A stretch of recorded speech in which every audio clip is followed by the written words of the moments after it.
Thank you. Okay, Senator Williams. Thank you, Chair. Mr Baxter, I just want to take you to Samoa and thank the Minister for the visit there recently. Can you just give me a brief outline of the aid we're giving Samoa at the moment? Sure. Please. I'll just ask my colleague Caitlin Wilson, who's the Acting First Assistant Director General for Pacific Division. Thanks, Ms Wilson. Thank you.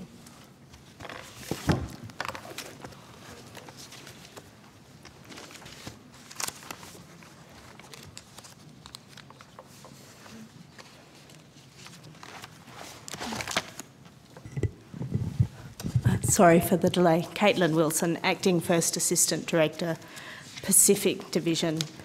I'll give you an overall summary of the key priorities for the Australia-Samoa program. We define those through a partnership for development, which prioritises 5 key areas: economic stability, improved health with a focus on primary health care and non-communicable diseases, improved education, which also looks at quality of education and access to education. This includes access for children with disabilities, law and justice as a means of promoting safer communities, and economic infrastructure. So within the economic infrastructure element of our program, we also support the recovery from recovery and reconstruction, including following the cyclone. We can give you a more detailed breakdown of funding against those amounts if you would like. Do you have any environmental programs for Samoa that Aus-Aid assist in? Not that I'm aware of through the priority areas. It's not identified through our bilateral priorities. So we're not giving any aid to Samoa in relation to tree planting programs in national parks or anything like that? I'll have to take that on notice, Senator. Because I did hear, but it may be incorrect, that we were giving them some sort of assistance for tree planting programs in our national parks. I just didn't know whether it's true or not. It's possible, Senator, but I will have to seek further details on that on notice. I took my wife to Samoa for Christmas in 2011, the first time I'd been there. Spending all my life in rural Australia, you've got to, in my opinion, you've got to use your land, what's available to produce. The thing I was amazed, Ms Wilson, is that 80% unemployment and thousands of acres producing absolutely nothing except the odd old coconut tree. So I was wondering whether you'd consider ever looking at promoting industries such as coffee, cocoa, tea. I know they've had a stimulus package just recently, and I met with the Agricultural Minister while I was over there just recently. I took Nabi Sala, owner of Gloria Jeans, who has helped establish the coffee and tea industries in Papua New Guinea back in the 70s. And I'm quite amazed how they're virtually farming in the 1930s. They're using coffee that the Germans took there prior to the Second World War, old varieties of coffee that the trees grow high.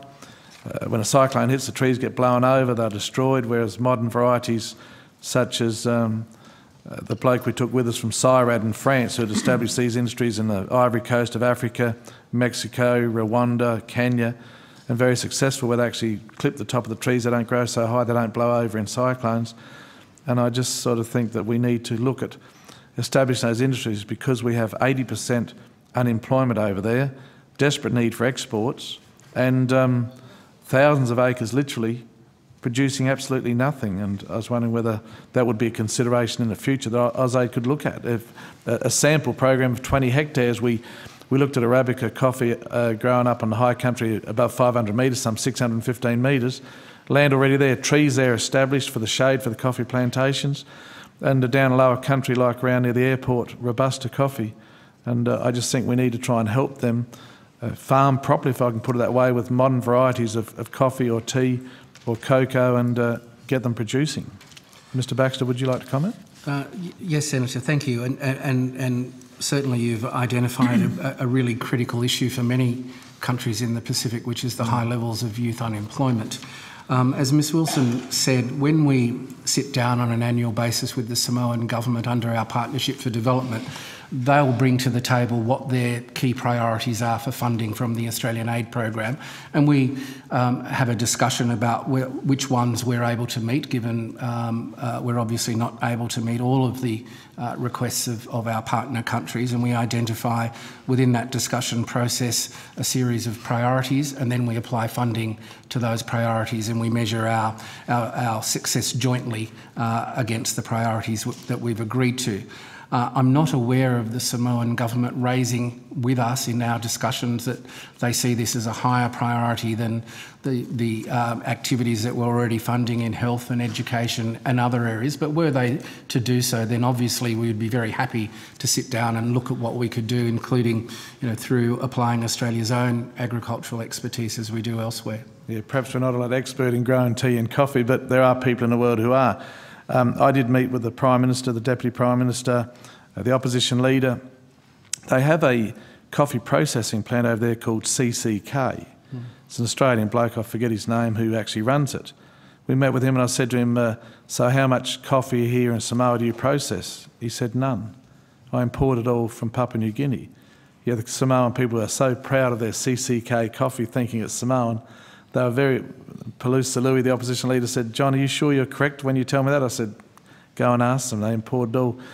They've now got a stimulus program they'd put out 6-8 months ago, encouraging landowners and the villagers to plant 5 or whatever coffee trees.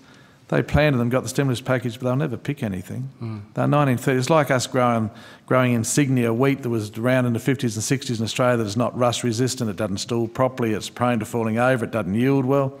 And this is what they're doing. They simply don't know how to grow it properly, enough wasting money on programs that will not deliver a cent to them. And what I'm saying is I'm encouraging you and Minister Carr to look at these issues where we can bring them into the 21st century of growing these tropical crops. Once they get some return into their pockets and see there's good, 2 tonnes of the hectare yield each year for many, many years on coffee with a proper variety, then they'll see the successes and it'll give them the incentive and the encouragement to actually carry it out. Yeah, so I just want to bring that to your attention. Thanks, Chair.